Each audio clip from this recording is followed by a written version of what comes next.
Helder Câmara, ele ia atrás das coisas. Por exemplo, ele fez uma viagem à Itália com os romeiros num navio da Marinha do Brasil, que as camas todas eram de lona e ferro.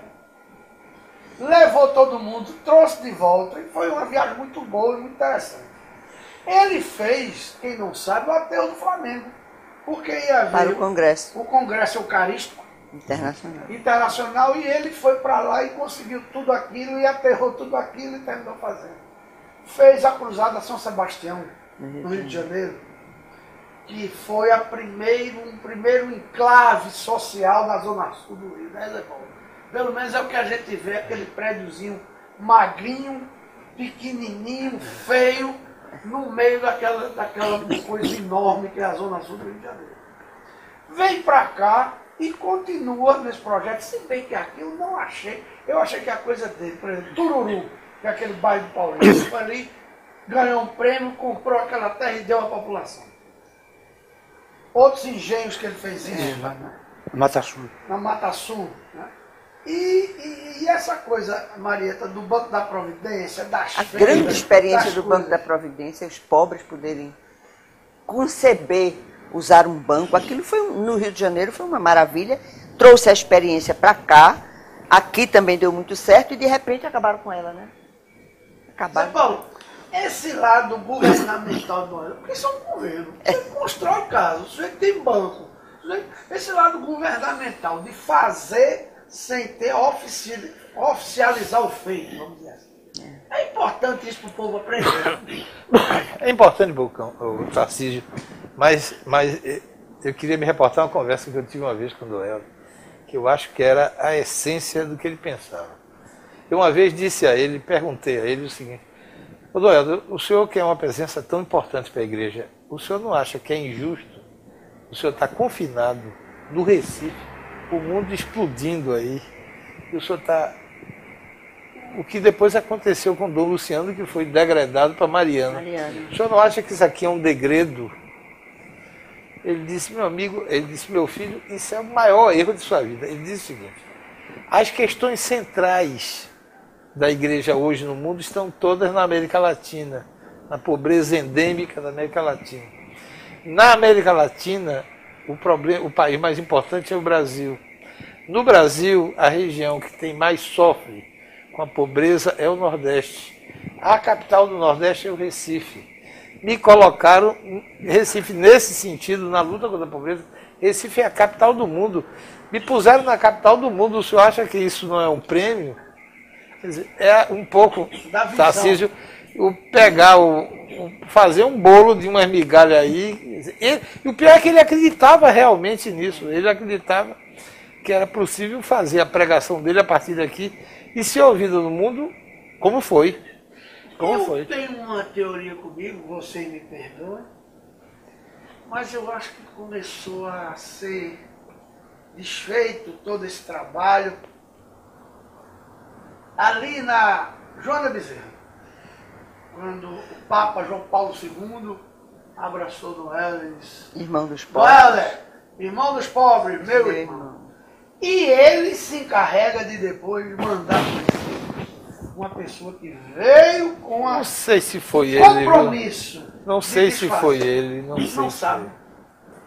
Não sei se foi. Quando o João Paulo disse irmãos dos pobres e irmãos de Deus, era João Paulo falando.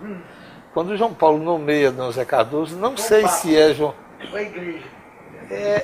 É a cozinha, o colégio, aquela coisa que... A cúpula. E o principal responsável pela indicação do outro era Dom Lucas Moreira Neves, que na época era o que presidia em Roma a congregação. Mineiro, né? Exato, a congregação dos bispos. Entendeu? Era ele que praticamente que tinha o poder de indicar. Então, ele era brasileiro, já esteve aqui no Brasil muitos anos, mas já vinha em Roma há vários anos, conhecia Cardoso porque ele morou lá quase 30 anos. Entendeu? Era visitador carmelita. Então, eu acho que Zé Paulo tem razão. Acho que a indicação de muitos bispos não é o Papa. O Papa apenas diz sim porque Finaliza. Disseram para ele, ó, para tal lugar Assina é excelente. aqui. Exato. Assina aqui. Então, Não era ele. Certo? Bom, meus amigos, nós batemos esse papo. Foi uma conversa muito bonita, muito importante, sobre essa figura, Maravilhoso. eu já vou dizer lendária, que é Dom Helder. Tem gente de Pernambuco. Pernambuco tem umas coisas que você vê. É Lampião. Aí depois vem Miguel Arraio. Depois vem Gregório Filho. Aí chega Dom Helder Câmara e acaba de arrombar. Tem até Maurício Nassau na galeria de heróis. Nunca foi daqui, nunca foi herói, nunca foi porra, não. Nem holandês ele é. Não, mandaram ele porque jogava muito baralho lá. Vai embora que tu vai ser rei. Ele é que disse, foi rei. Tá bom. Mas nós vamos terminar este programa sobre o Dom da Paz, sobre Dom Helder Câmara.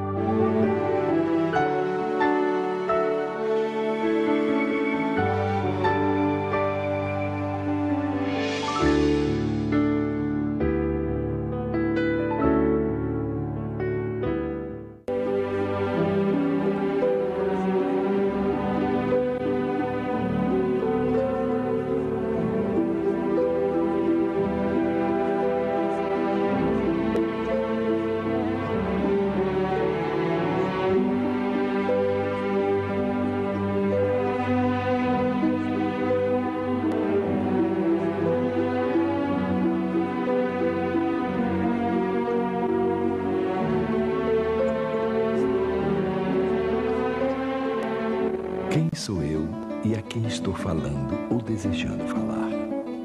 Um nordestino falando a nordestinos, com os olhos postos no Brasil, na América Latina e no mundo.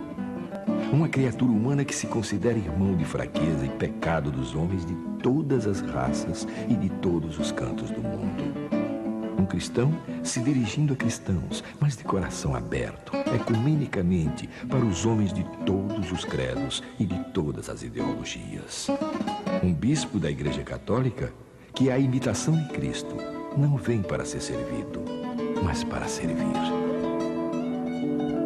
Por estranho que a alguns pareça, afirmo que no Nordeste, Cristo se chama Zé Antônio, Severino, ex homo.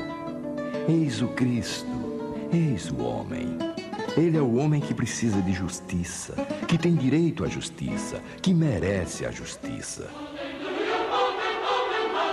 Com essas palavras, Dom Helder Câmara tomou posse como novo arcebispo de Olinda e Recife no dia 11 de abril de 1964. Palavras que não soaram bem aos ouvidos dos militares, recém-instalados no poder pelo golpe de 64. Foi uma chegada muito significativa para o momento político que nós estávamos vivendo. Dom Helder chegou como uma figura singular. Fez um discurso, realmente foi uma peça marcante, porque foi uma trajetória, foi uma lição de ecumenismo. Dom Helder disse no seu discurso que iria governar a arquidiocese para todos, sobretudo para os pobres, que as portas do palácio estavam abertas para ricos e pobres. Naquela época, era uma época cheia de esperanças e de expectativas. O golpe militar nos deixava assim um tanto atordoados, ninguém esperava aquilo. E a vinda de Dom Helder era a sensação de que nós íamos ter um pastor à altura da missão que Deus lhe confiaria, porque ele era uma pessoa capaz e era uma pessoa profundamente engajada com relação ao povo. Era um homem realmente voltado para o povo.